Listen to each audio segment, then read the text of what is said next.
얼음 씹기, 아침 공복 커피, 잠들기 전 휴대폰 사용. 평범한 일상 속 습관들이 실제로 의료 전문가들이 절대 피하는 행동이라는 사실을 아셨나요?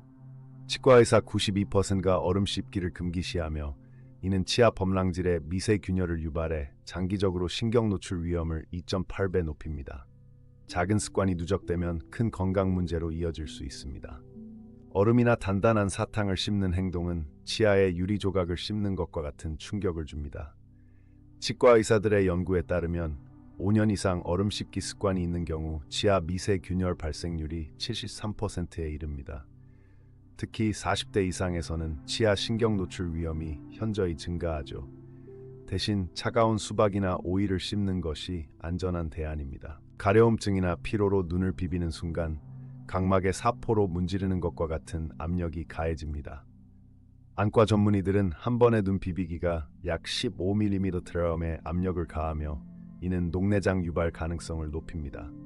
특히 아토피 피부염이 있는 분들은 더욱 주의해야 합니다.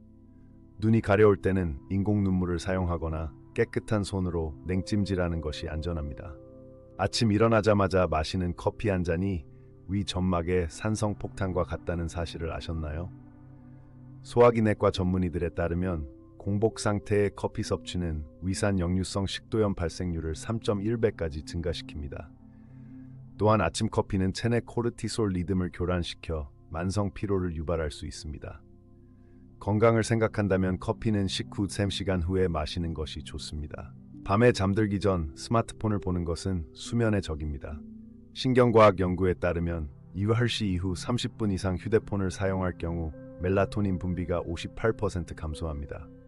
이는 불면증과 우울감으로 이어질 수 있죠.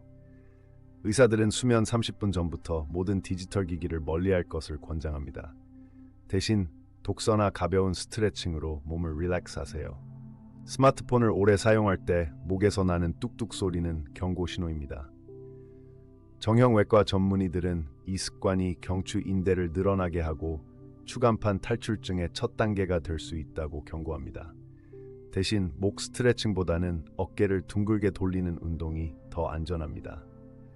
30분마다 20초 동안 20피트 이상 떨어진 곳을 바라보는 20-20 법칙을 실천하세요. 더위를 식히려 물속으로 과감히 뛰어드는 행동은 신경외과 의사들이 가장 경계하는 습관 중 하나입니다. 갑작스러운 체온 변화는 뇌혈관을 수축시켜 일과성 허열 발작 위험을 높입니다. 실제로 다이빙 사고의 70%가 두부 외상을 동반하죠. 안전을 위해 물에 들어가기 전 최소 5분간 서서히 몸을 적시는 습관을 들이세요. 평소 팬티 라이너를 사용하는 것이 오히려 질 건강에 해로울 수 있다는 사실을 아셨나요? 부인과 전문의들은 지속적인 라이너 사용이 습기와 세균 번식을 촉진해 질염과 방광염 발생률을 높인다고 설명합니다. 특히 통기성이 좋은 면 속옷을 입고 필요시에만 생리용 라이너를 사용하는 것이 더 건강에 좋습니다. 코피가 나면 휴지로 콧구멍을 막는 것이 오히려 치유를 지연시킬 수 있습니다. 응급의학과 전문가들은 이 방법이 점막에 추가 손상을 주고 지혈 시간을 늘린다고 경고합니다. 올바른 방법은 고개를 약간 숙인 상태에서 콧볼을 5-10분간 꼭 눌러주는 것입니다. 만약 20분 이상 지속되면 반드시 병원을 찾아야 합니다. 지금까지 의사들이 절대 피하는 10가지 습관을 알아보았습니다. 하지만 단순히 하지 마세요라고 말하는 대신 전문가들이 추천하는 대체 습관을 소개합니다. 아침 공복에는 커피 대신 바나나를, 휴대폰 사용에는 20-20-20 법칙을 적용하세요. 작은 습관의 변화가 10년 후의 건강을 결정합니다. 오늘부터 하나씩 바꿔보는 건 어떨까요? 당신의 건강한 미래를 응원합니다.